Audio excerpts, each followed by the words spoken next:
This is the Padua Podcast Network. Coconut oil has been shown to improve digestion due to its antimicrobial qualities. I guess that means it's a natural antibiotic, perhaps. Running a Fever episode 181, the saturated fat that's good for you, coconut oil.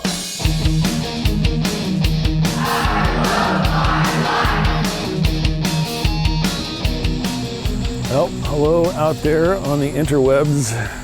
This is Michael Davis. This is Running Fever, podcast about fitness, diet, and medicine. Our goal is to live a long, healthy, happy, active life right up to the very end. You know, this morning I was heating up my breakfast, my usual breakfast, which I love, by the way. I haven't gotten tired of this yet. It's, I still like it. And it just happened to be a couple of guys there getting water or coffee or whatever, and said, yeah, it smells really good. What is it? So I told them it's steel-cut oats with cinnamon, some sucralose. I don't know how good that is for me, but it saves me 100 calories. And coconut oil. And I started to tell them about all the benefits of coconut oil. And that's what I want to talk about today. I know all that because I did the research for this show. And that's why I like doing this show. It kind of spurs me on to do more research and learn more. Like how to have a delicious and healthy breakfast. And it only took 2 minutes to heat that up today. So if you remember, way back in episode 140, I talked about the different kinds of fat: saturated fat, unsaturated fat, trans fat, and omegas. I said that in general, saturated fat is bad because its consumption leads to a higher risk of heart disease. But there is one exception to that, and that exception is coconut oil. Turns out there are a number of benefits to the white waxy substance, some which may be surprising. Most saturated fats raise your LDL cholesterol, and remember, L stands for low value, H stands for high value, so your LDL needs to be low and your HDL needs to be high.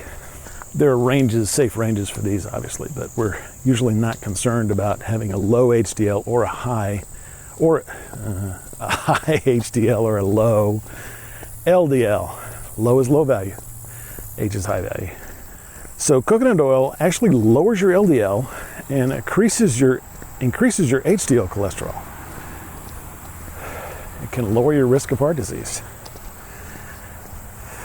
Although coconut oil is fat, it can help you lose weight.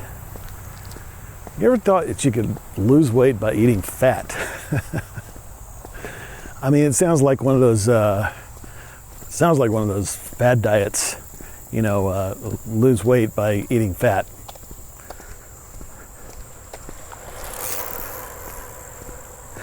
So how it does this is by raising your metabolism as medium chain triglycerides, MCTs for short, and the oil digest faster than sugar.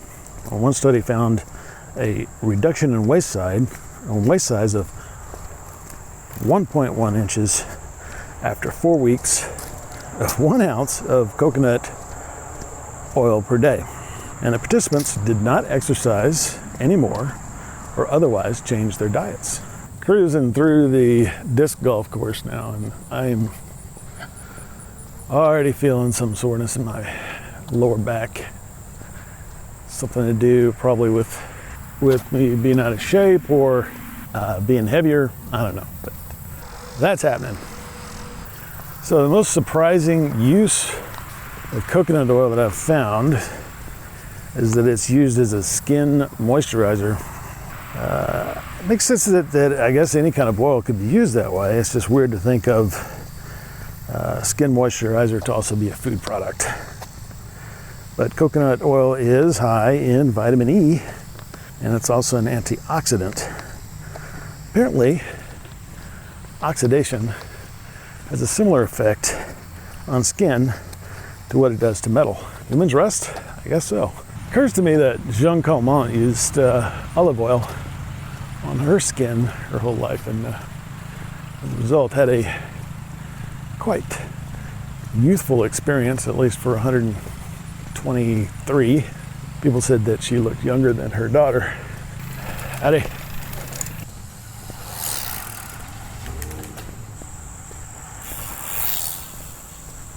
This is a pretty nice day to be out here. It's relatively cool. I don't usually think of 81 as cool, but everything's relative. So there are a lot of people out here. Even though it's overcast and probably rain is predicted. It was last night, but I don't think it rained last night. We got 50% chance. Oh, actually it did. There was quite a storm. I woke up, actually gone to bed fairly early. Trying to adjust my schedule again. But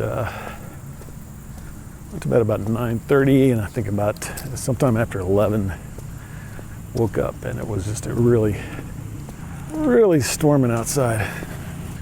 But back to coconut oil.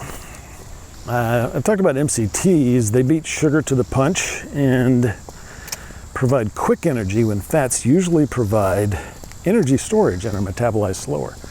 So if you've got coconut oil in your system and you've got sugar, you're actually going to use the coconut oil quicker than you will the sugar. Really feeling the pain now, and I'm about halfway through my walk today. It's another benefit of weight training, which I haven't done in a couple of weeks, is that it gives you strength and helps you, avoid things like back pain. I've noticed that. Or I'm exercising, the less chance I have of these painful injuries. Oh yeah. Veterans Park. MCTs provide quick energy when fats usually provide energy storage and are metabolized slower. Not so with coconut oil.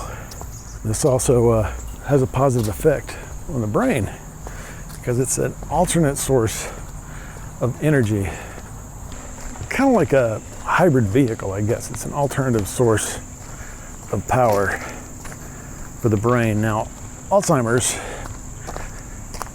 the way it works is blocking glucose uptake in the brain,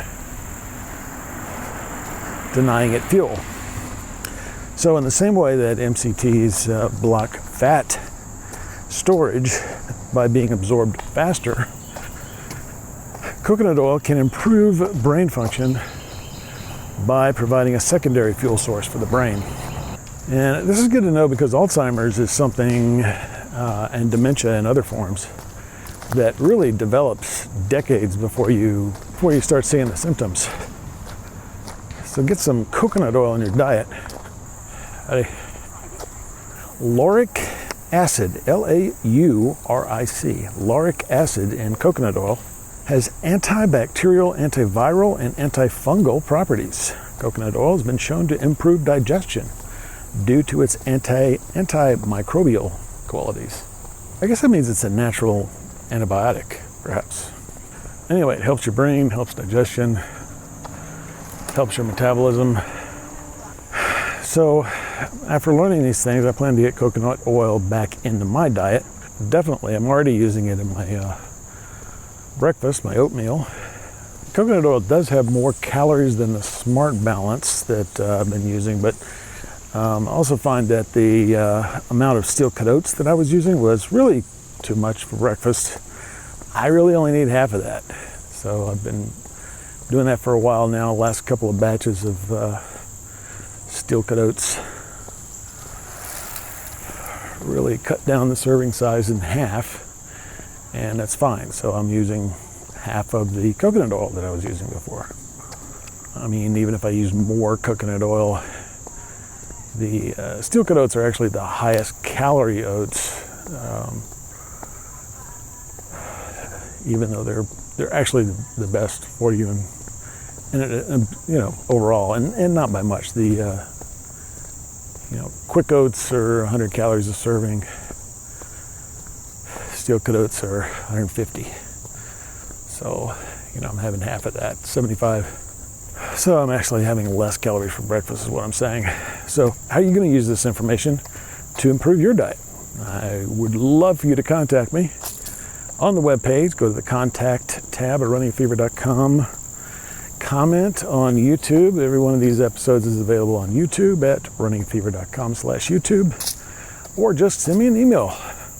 Plain, good, old-fashioned email. mail@runningafever.com. So, hope you enjoyed this episode about coconut oil, and go put some of it in your diet. At least try it out, see how you like it. If you got the fever, keep it. And if you don't, catch it. And I will talk to you next time on Running a Fever.